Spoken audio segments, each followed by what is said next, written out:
Mala impyerno na yung mansyon sa sobrang init. Kaya kung kailan paggabi na, dun pa namin naisipang mag-camping. Dala-dala na nga ng auntie ko yung mga tent papunta sa rooftop. Tapos nabutan na nga namin si Papa natutulog sa rooftop. Siguro dahil sa init din ng panahon, kaya kung ano-ano na din yung mga iniisip namin. Kaya eto si Madam, sinimulan na niyang linisin yung sahig. Sinita pa nga ako ng auntie ko na bawal daw magwali sa gabi. Tapos nahirapan pa kami itayo tong tent dahil sa kabubuhan siguro. Tapos sumabay pa tong pinsan ko. Talagang nagdala pa ng electric pan dito sa rooftop. Kahit malakas na yung hangin. Ewan ko ba, nahanginan na siguro yung utak nito. Mana-mana lang siguro yung kabubuhan namin. Akala ko nga maumagahan pa kaming hindi maitayo tong tent. Pero naabutan talaga kami ng hating gabi para lang maitayo tong tatlong tent na to. Dali-dali na nga pumunta si Madam sa kwarto niya para kumuha ng unan at kumot. Dito na lang sana ako sa kwartong matutulog. Pero dahil damay-damay na to, kaya lahat kami dito na matutulog sa rooftop. Mas maigi na din siguro to para lahat kami aaswangin. Bali-balita pa naman dito sa amin yung may aswang nga daw. Syempre dahil nga walang exempted dito, kaya idadamay na din ni Madam yung alaga niyang dinosaur.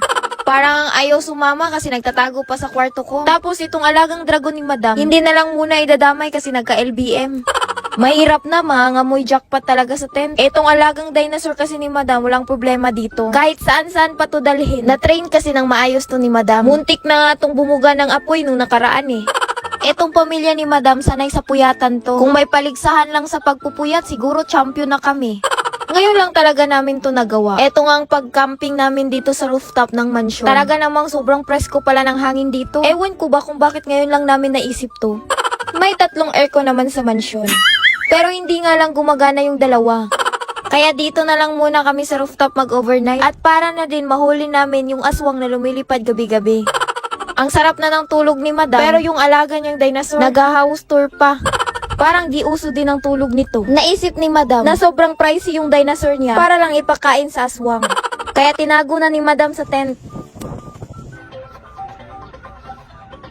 Ngayon lang talaga nakatulog ng maayos si Madam. Yung tipong magigising na siya sa tunog ng alarm clock niya. Ang sarap pala talaga matulog dito sa rooftop. Nakakapanibago talaga tong si Madam.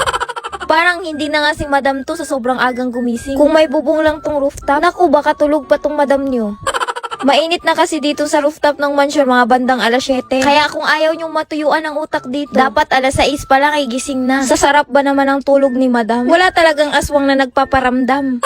Ewan ko ba kung saan sila nakasagap ng ganyang impormasyon? Init na. Ginising na nga din ni Madam yung mga kasama niya. Paano kasi puro nakanganga pa? Ewan ko ba kung napuyat ba tong mga to? Kasi bumango na nga, nakapikit pa.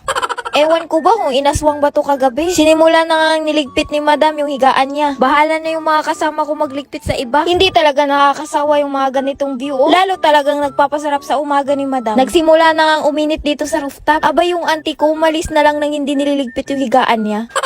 Bising-busy na nga to sila sa pagliligpit sa tent. Ewan ko ba kung napilitan ba tong mga to? Kasi wala man lang ka-energy. Naabutan na lang sila sa pagdaan ng eroplano. Abay, sinyalis na talaga yan na kailangan na naming bumaba para talagang pinalaya si Madam, oh. Pababa na nga itong si Madam sa rooftop kasi masakit na sa balat yung init. Yung tipong parang mangangain na ng buhay. Tapos naabutan ko nga itong si Dragon nagising na. Parang ang inaswang to kagabi kasi puyat pa. Sa sobrang sarap ng tulog ni Madam. Parang napasobra pa nga. Ewan ko ba parang masama ata yung sobra. Kaya eto matutulog ulit si Madam. Abay di din nagpapatalo tong mga kasama ko. Yung tipong kakatulog lang pero matutulog ulit, go.